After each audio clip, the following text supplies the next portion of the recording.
हाँ जी दोस्तों, तो आप सभी का स्वागत है आज के मेरे एक और इस नए ब्लॉग पर। क्योंकि आज मैं बताने वाला हूँ आपको किन्नौर कैलाश की यात्रा के बारे में, जो कि अभी ऑफिशियल रूप से पूरी तरीके से बंद है। बट लोग मुझे डीएम कर रहे हैं कि भैया आपने किन्नौर कैलाश की यात्रा को कैसे कंप्लीट किया, आप किन्नौर कैलाश कैसे होकर के आए और आपको वहाँ जाने की परमिशन किसने दी। तो ये सारी चीज़ों का डिस्कस मैं अपने इस वीडियो पर करूँगा, क्योंकि इससे पहले मैंने एक वीडियो बनाया था जो कि मैंने बहुत जल्दबाजी में अपलोड कर दी, तो कुछ लोगों को चीज़ों कन्फ्यूजन हो रही थी जो क्लियर नहीं हो पा रही थी। और उसके बाद भी लोग मुझे इंस्टा पर मैसेज कर रहे हैं, डीएम कर रहे हैं, कमेंट कर रहे हैं कि भैया सही से इन्फॉर्मेशन दीजिए। जो इसीलिए मैं इस वीडियो में पूरी जानकारी देने आया हूँ। अगर आप भी प्लान कर रहे हो इस ईयर किन्नौर कैलाश की यात्रा तो मैं आपको बता दूँ कि इस ईयर किन्नौर कैलाश की यात्रा को पूर्ण रूप से स्थगित कर दिया गया है। क्योंकि वहाँ के प्रशासन का कहना है कि वहाँ पर ऊपर सुविधाएं नहीं है और लोग जाकर के ऊपर गंदगी कर रहे हैं। इस कारण से वहाँ की यात्रा को इस साल के लिए बंद किया गया है। अगर आप पहाड़ों पर घूमने जा रहे हो तो प्रशासन की सबसे पहले एक मेन बात है जो बंद करने की, वो है वहाँ की गंदगी।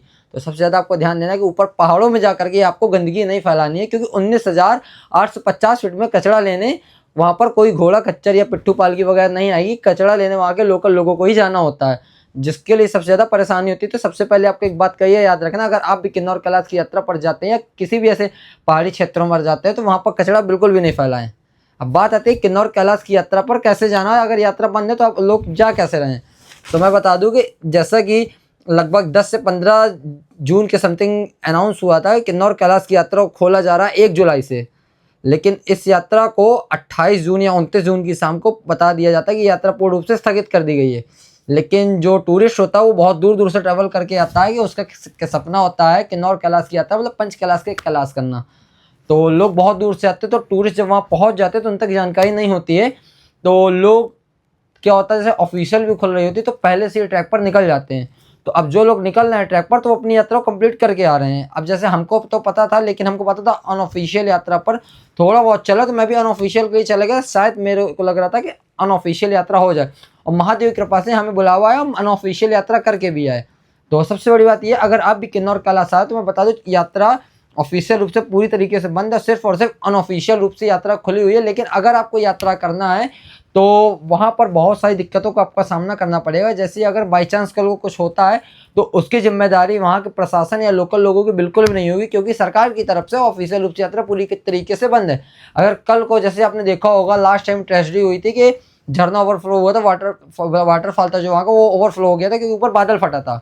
तो जो ऑफिशियल रूप से यात्रा थी तो वहाँ पर आर्मी वगैरह जो थी उन्होंने रेस्क्यू कर लिया था। लेकिन अगर इस ईयर ऐसा कुछ होता है, बाई चांस, मैंने करता कि कभी हो, महादेव कृपा है लोगों पे, मतलब कि लोग जाते हैं उनकी यात्रा करने, मैं नहीं चाहता कभी ऐसा हो, क्योंकि लोगों को सपना होता है। अगर वहाँ पर ऐसी कोई भी अनहोनी होती है तो उसके जिम्मेदार सिर्फ और सिर्फ आप होंगे, वहाँ का लोकल व्यक्ति या प्रशासन बिल्कुल भी नहीं होगा। तो और जो लोग बोला है कि गाइड या पोर्टल लेके जाना, अगर आपके पास बजट अच्छा है तो आप गाइड या पोर्टल लेकर के जा सकते हैं, क्योंकि यात्रा काफ़ी मतलब बड़ी तो नहीं है नॉर्मली, लेकिन कठिन है। रात के समय आप ट्रेवल नहीं करें। जैसे हुआ ये था कि मैं यात्रा कंप्लीट होने के बाद पूरा वीडियो बना रहा हूँ अभी, कि हम रात को रास्ता भटक गए थे। रास्ता कैसे भटके थे कि हमको ऊपर बोला गया था, कि भैया ने बोला, संदीप भैया ने, कि आप नीचे मत जाओ, हो सकता है रात के रास्ता भटक जाओ। हुआ क्या था, हमको उतरना था पुआरी विलेज से, क्योंकि पुआरी विलेज से जो किन्नौर कैलाश की दूरी है वो लगभग 4 किलोमीटर डिफरेंस आता है टांगलिंग विलेज के अकॉर्डिंग। तो जैसे अगर हम टांगलिंग विलेज से स्टार्ट करें तो हमारी वहाँ से लगभग 22 किलोमीटर पड़ेगी, और अगर ये पुआरी विलेज से स्टार्ट करेंगे तो वहाँ से पड़ेगी 18 किलोमीटर की, क्योंकि पुआरी विलेज से ट्रैक के बिल्कुल पास तक कार जाती है, तो इसलिए वहाँ से 18 किलोमीटर पड़ती है। लेकिन अगर आप यही टांगलिंग विलेज से जाते हैं तो आपको 22 किलोमीटर दूरी तय करना पड़ेगी। और जो टांगलिंग वाला रूट है वो थोड़ा सा हार्ड है। हार्ड क्या है कि वहाँ पर कुछ जगह रास्ते में बनी हुई जहाँ पर फिसलन के जरिए आपको नीचे उतरना और चढ़ना पड़ता है।